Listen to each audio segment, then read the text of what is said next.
Tervetuloa sisälle! Tervepä terve. Päivää. Olit tulossa niinku kuulemma asuntoa katsomaan. Joo, kyllä mä tulin, mutta ei tee kauan tää katteli. Jaahas. No istuhan alas. No minäpä siis Älä istu. seisonko sitten? Perhana soiko. No minä istun. Tämä on viimeisin kerran. Kyllä. Niin tässä on tää taloyhtiön pöytä. Jaa, onko tää varmasti taloyhtiö vai joku muu? No paperissa lukee aina kirjoittaa. Taloyhtiön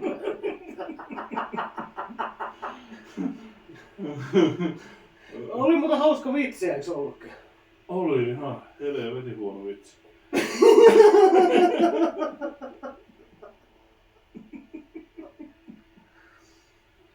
Sitten naapuri käy juomassa kahvia täällä.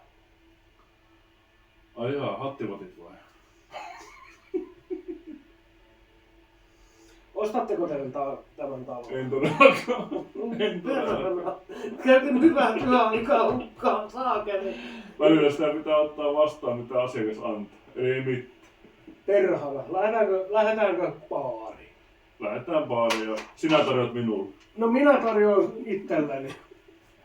Hei, tämän Maikin päiväkirjassa jotenkin vinksahtaneet Ketsi-hahmo-teema jutut. Tuu esittelen sun kanavassa vielä tähän mun channelille. Minä olen paranormaali parodia profeetta. Siinä on kanavan nimi. Hei. Käytä ottaa myös hänen kanavan haltuun, kun olet ottanut minunkin kanavan haltuun. Hei!